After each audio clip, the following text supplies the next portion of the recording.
اعوذ باللہ من الشیطان الرجیم بسم اللہ الرحمن الرحیم وقال الذین کفروا لا تسمعوا لهذا القرآن والغوا فیہ لعلکم تغلبون فلنذیقن الذین کفروا عذابا شدیدا ولنجزینہم اسوأ الذی کانوا یعملون۔ گفتگو جاری تھی سورہ فصلت کی تفسیر کے حوالے سے، اور سورہ فصلت کی آیت نمبر 26، 27، 28 اور 29 اور 30 ہے۔ وقال الذین کفروا لا تسمعوا لهذا القرآن، کہ ان کفار اور مشرکین نے کہا رسول خدا صلی اللہ علیہ وسلم کے حوالے سے لوگوں کو کہ لا تسمعوا لهذا القرآن، اس کا درس قرآن، تفسیر، قرآنی باتیں نہ سنا کرو۔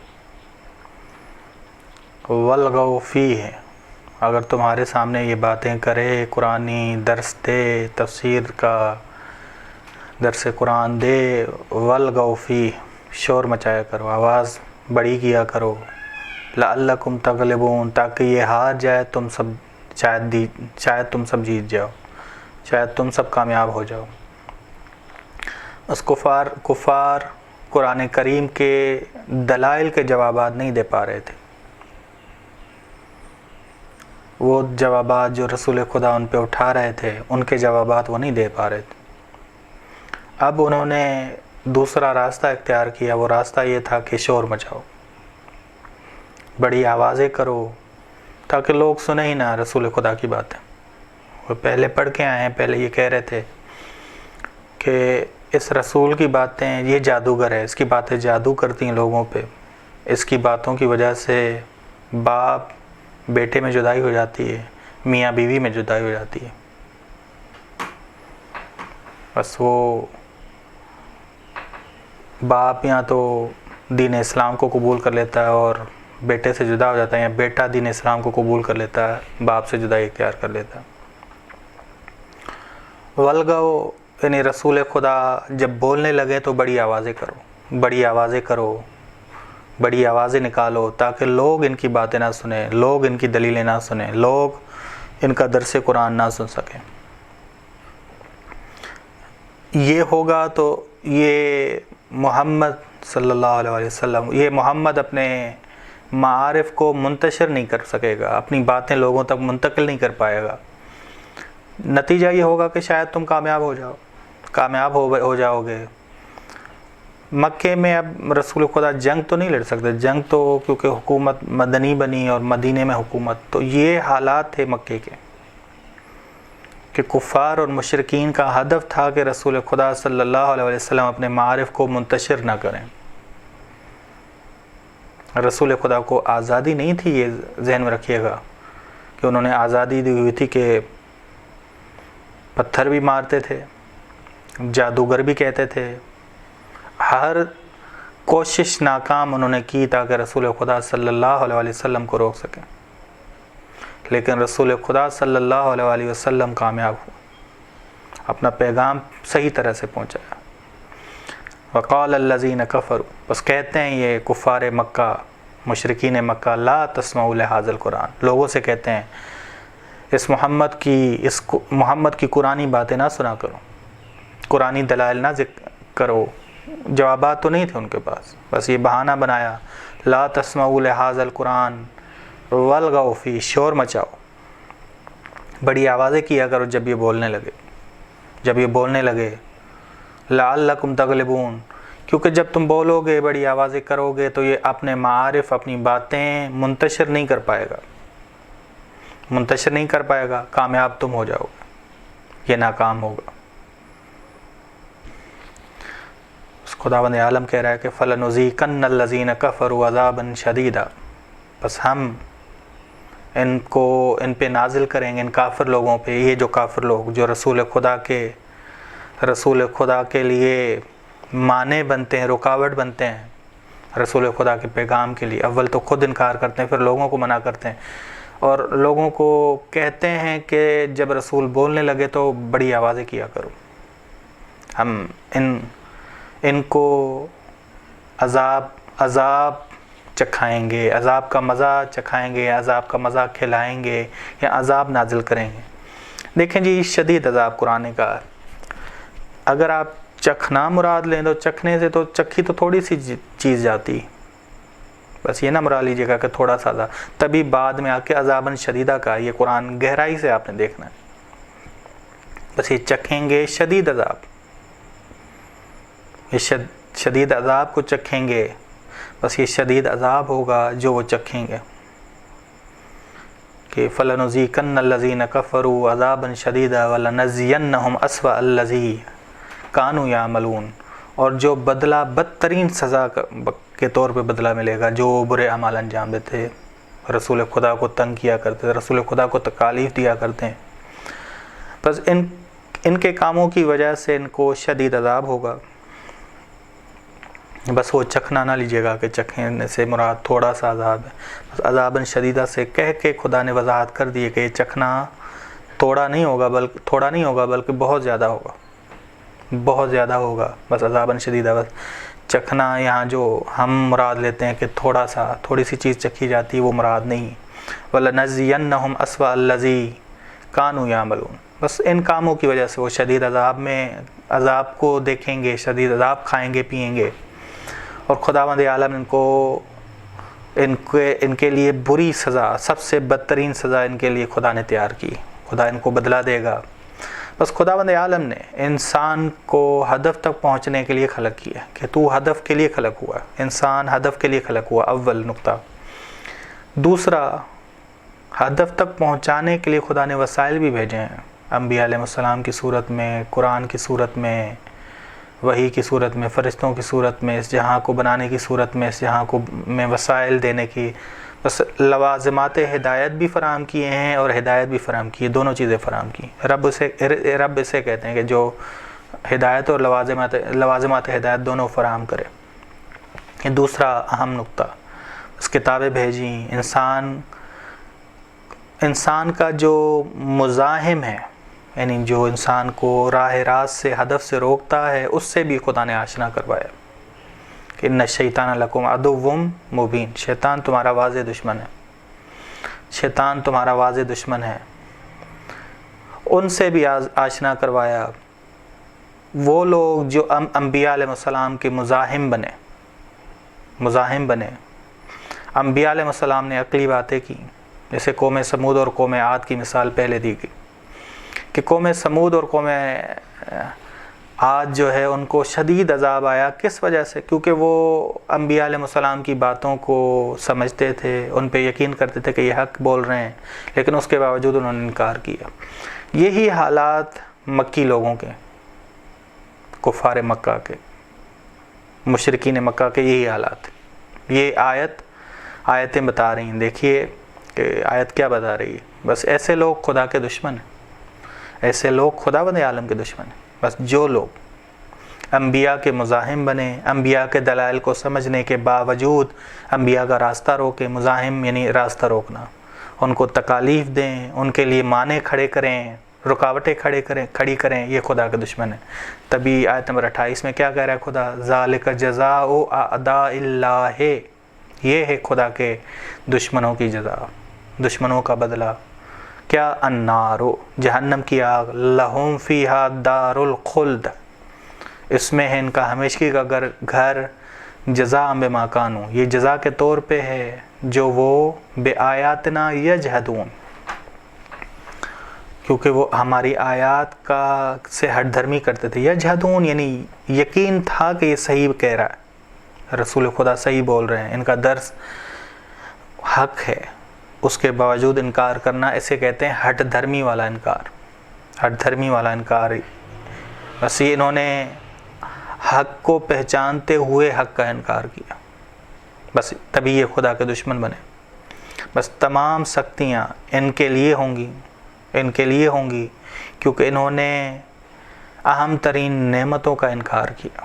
اہم ترین نعمت کیا ہے؟ ولی خدا، انبیاء علیہ السلام، ائمہ علیہ السلام، ان کو پہچانتے ہوئے کہ ان کے دلائل صحیح ہیں، ان کے دلائل حق ہیں، اس کے باوجود انکار کر دیا۔ بس یہ لوگ خدا کے دشمن بنے، خداوند عالم کے دشمن بنے. وقال الذین کفروا ربنا ارنا. اب خداوند عالم آ کے قیامت کی بات کر رہا ہے کہ وقال الذین، قیامت کے دن کافر لوگ کہیں گے، یہی کافر، ربنا ارنا الذین اضلانا، اے ہمارے پروردگار. اب انہیں وہاں ربنا کہیں گے، انہیں تب احساس ہوگا کہ نہیں، رب ایک ہی ہے، وہ خداوند عالم. اب آخر والا کلام دیکھیں، ربنا، اے ہمارے پروردگار، ارنا الذین اضلانا، ہمیں دکھا دے وہ لوگ جنہوں نے ہمیں گمراہ کیا، من الجن والانس، جنوں اور انسانوں میں سے، نجعلہما تحت اقدامنا، تاکہ ہم انہیں قرار دیں اپنے پاؤں کے نیچے. پاؤں کے نیچے سے مراد ہم بتاتے ہیں کہ کیا ہے، لیکونا من الاسفلین، تاکہ وہ ہو جائیں پستروں میں سے. بس یہ سوچ رہے تھے کہ جنہوں نے ہمیں گمراہ کیا، جنوں اور انسانوں میں سے جو شیاطین تھے جنہوں نے ہمیں گمراہ کیا، انہیں ہم سے زیادہ سزا ملے، انہیں ہم سے زیادہ سزا ملے، انہیں ہم سے زیادہ پسترین جگہ ملے جہاں ہم انہیں جلتا ہوا دیکھیں. بس قیامت میں کفار خدا سے عرض کریں گے کہ خدا، ہمیں جو دنیا میں ہمارے برے ساتھی تھے، برے شیاطین ساتھی تھے، جنہوں نے ہمیں گمراہ کر دیا، جنہوں نے ہمیں حق نبی سے روکا، حق نبی کے در سے قرآن سے روکا، حق نبی کی باتوں سے روکا، ہمیں دکھا دے تاکہ ہم ان کو اپنے پاؤں کے نیچے، یعنی ان کا پسترین جگہ قرار دے، خدا ان کی پسترین جگہ قرار دے. تو یہ شیطان ان پہ جب یہ لعنت کریں گے، جب یہ آئیں گے قیامت کے دن، کفار اور مشرکین لعنت کریں گے، تو شیطان کیا کہیں گے؟ دیکھیں شیطان، قرآن کریم نے کہا فلا تلومونی، ہم پہ ہماری ملامت نہ کرو، لوموا انفسکم، خود پر لعنت کرو، یہ خود پر لعنت کرو. صرف ہم نے تمہیں کہا کہ آؤ اور تم نے فوراً کہا لبیک. بس ہم نے تمہیں دعوت دی اور تم کارواں بنتے گئے ہمارا. بس انبیاء علیہ السلام نے تم سب سے کہا تھا اس وقت کہ جس کی بات تم سن رہے ہو وہ تمہارا دشمن ہے. تم نے اس کی بات نہیں مانی، تم نے اس کی بات نہیں مانی. بس اس کی بات نہیں مانی، ہماری بات مان لی. ہم نے کوئی زبردستی نہیں کی تھی تم سے، ہم نے کوئی فورس نہیں کیا تھا تم پہ کہ ہم تمہیں زبردستی کریں اور زبردستی راہ پر لے آئیں تاکہ ہم زیادہ عذاب کا مزہ چکیں. بس انبیاء علیہ السلام نے ان کو بتایا وَمَن يَتَّخِذِ الشَّيْطَانَ وَلِيًّا، جو بھی شیطان کو ولی مانے من دون اللہ، خدا کے علاوہ، فقط خسرہ، وہ اپنی پوری زندگی کا سرمایہ ضائع کر دے گا، خسرانًا مبینہ، اور یہ واضح ترین نقصان ہے. یہ انبیاء علیہ السلام نے بتایا. انبیاء علیہ السلام نے کہا کہ یہ ہم نعمتیں ہیں تم پر، تم اس نعمت کو نقمت میں نہ بدلو. نعمت ہے ہماری، فرمانبرداری کرو، نافرمانی کے ذریعے تم اس نعمت کو نقمت میں بدل دو گے. خدا کا انتقام پھر شدید ہوگا، خدا کے دشمن بن جاؤ گے. بس کسی نعمت کو نقمت میں انسان جب بدل دے تو بدترین انسان بنتا ہے، خدا کا دشمن بنتا ہے. بس خدا اسے سخت ترین عذاب دے گا، اور قیامت میں اس کا کوئی ولی نہیں ہوگا جو اسے بچا سکے. بس یہ جو کہہ رہے ہیں وقال الذین، قیامت کے دن کافر لوگ کہیں گے اے ہمارے پروردگار تو ہمیں دکھا وہ لوگ جنوں اور انسانوں میں سے شیاطین، وہ شیاطین جنوں اور انسانوں میں سے جنہوں نے ہمیں گمراہ کر دیا، تاکہ ہم انہیں اپنے قدموں کے نیچے قرار دیں. ہم انہیں قدموں کے نیچے قرار دیں، یعنی ہم ان پر لعنت کریں اور ہم دیکھیں کہ ہم سے زیادہ پسترین مقام انہیں ملا ہے. تبھی قرآن میں آیا کلما دخلت امت لعنت اختہا، جب ایک امت داخل ہوگی تو وہ اپنی دوسری امت پہ لعنت کرے گی کہ انہوں نے ہمیں گمراہ کیا تھا، ان پہ لعنت ہو. اس وقت خداوند عالم ارشاد فرما رہا ہے کہ لکل ضیف، تم سب کے لیے دگنا عذاب ہے. تم نے بھی تو انہی شیطان کے کہنے پہ، انہوں نے زبردستی نہیں کی اور انہی کے کہنے پہ انبیاء کے معنی بنے، انبیاء کو روکا، انبیاء کو تکالیف دیں. رسول خدا کے حوالے سے کیا کہا؟ لوگوں کو کہا کہ جب رسول خدا باتیں کرنے لگے تو شور مچایا کرو، بڑی آوازیں نکالا کرو تاکہ رسول خدا اپنے معارف کو منتشر نہ کر سکیں. ٹھیک. فَإِذَا أَرَادَ اللَّهُ بِقَوْمٍ سُوءًا، جب خدا کسی کے برے عذاب کا ارادہ کرے فَلَا مَرَدَّ لَهُ، تو اس سے کوئی اسے پلٹا نہیں سکتا، کوئی دور نہیں کر سکتا اس سے عذاب. ٹھیک. بس تم لوگ خود اس عذاب میں پڑے، زبردستی کوئی تمہیں نہیں لایا. بس یہ کہیں گے ربنا ہؤلاء اضلونا، اے ہمارے پروردگار یہ ہیں جنہوں نے ہمیں گمراہ کیا. فآتہم عذابا ضعفا من النار، انہیں دگنا عذاب دے دے. خدا کیا کہے گا؟ لکل ضعف، تم سب کے لیے دگنا عذاب ہے، تم سب کے لیے دگنا عذاب ہے، ولکن لا تعلمون. بس یہ دگنا عذاب وہ شیطانوں کی مانند دگنا عذاب چکھیں گے، کیونکہ انہوں نے شیطانوں والا کردار ادا کیا. بس قیامت کے دن کافر لوگ کہیں گے کہ خداوند عالم جنہوں نے ہمیں گمراہ کیا ہم سے زیادہ انہیں عذاب دے دے. خدا کہے گا کہ سب کے لیے دگنا عذاب، سب کے لیے دگنا عذاب ہوگا. بس صرف ان کے لیے دگنا عذاب نہیں ہے بلکہ تمہارے لیے بھی کیا ہوگا؟ دگنا عذاب ہوگا. یہ نقطہ. اب آتے ہیں، یہ گروہ تھا جو رسول خدا کے مقابلے میں تھا. وقال الذین کفروا لا تسمعوا لهذا القرآن، یہ اکثر گروہ تھا مکے میں. لیکن ایک گروہ دوسرا بھی تھا. وہ کون سا؟ ان الذین قالوا ربنا اللہ، بے شک جن لوگوں نے کہا رسول خدا کی قرآنی باتیں سن کے، درس سن کے کہا ربنا اللہ، ہمارا رب خدا ہے. جو مشکل تھی ربوبیت میں شرک، وہ ختم کی، رسول خدا پر ایمان لے آئے، رسول خدا کی درسی قرآنی باتوں کا اقرار کیا، تسلیم کیا. ان الذین قالوا ربنا اللہ ثم استقاموا، پھر اپنے عمل میں ثابت قدم تھے، ایمان میں بھی مضبوط، عمل میں بھی استقامت والے تھے. تتنزل علیہم الملائکہ، ملائکہ ان پہ نازل ہوتے ہیں، فرشتے ان پہ نازل ہوتے ہیں، اور فرشتے انہیں کہتے ہیں اللہ تخافوا، خوف نہ کھاؤ. یہ فضا ہمیشہ مکے والی فضا ہمیشہ رہنی نہیں، خوف نہ کھاؤ. ولا تحزنوا، غم نہ کھاؤ.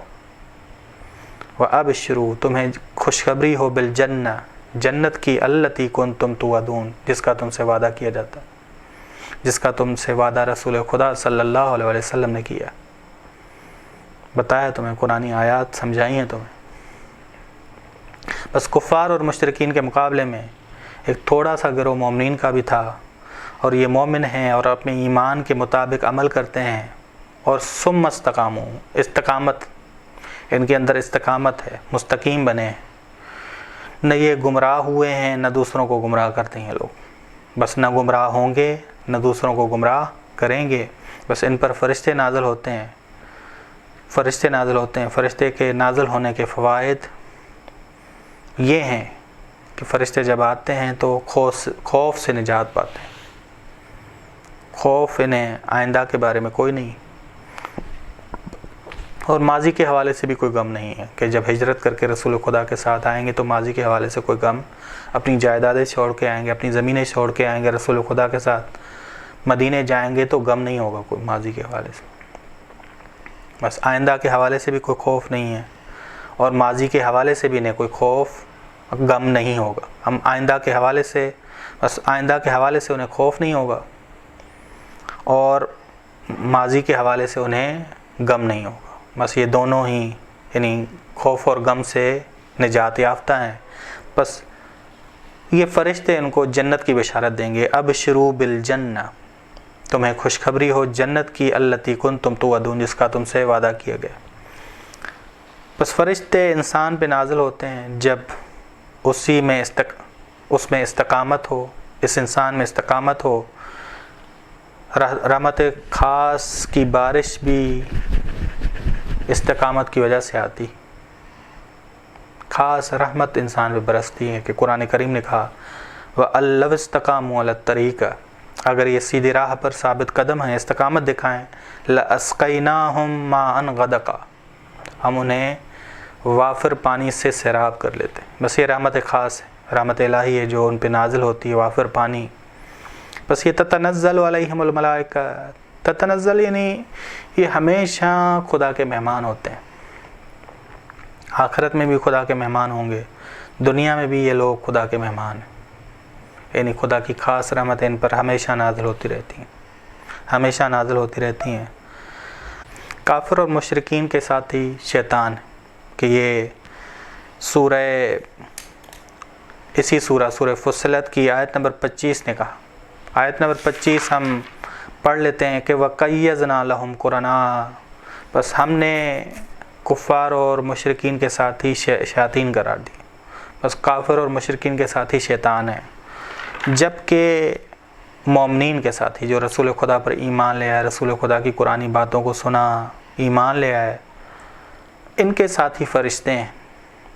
یہ آیت نمبر 30 نے بتایا. بس آیت نمبر 25 نے بتایا کہ کافر اور مشرکین کے ساتھی شیطان ہیں، اور آیت نمبر 30 نے بتایا کہ مومنین جو اعمال صالحہ کرنے والے ہیں ان کے ساتھی فرشتے ہیں. بس یہ ہمیشہ خدا کے مہمان ہیں، یہ ہمیشہ خدا کے مہمان ہیں. صرف یہ نہیں کہ آخرت میں مہمان ہوں گے، اس دنیا میں بھی مہمان ہیں. اس دنیا میں بھی خاص رحمت ان پہ نازل ہوتی ہے کیونکہ انہوں نے استقامت دکھائی. ثم استقاموا تتنزل علیہم الملائکہ، بس جب استقامت انہوں نے دکھائی ہے تو خداوند عالم بھی ان پہ ملائکہ نازل کرتا ہے، اور یہ مہمان خدا ہیں، مہمان خدا ہیں.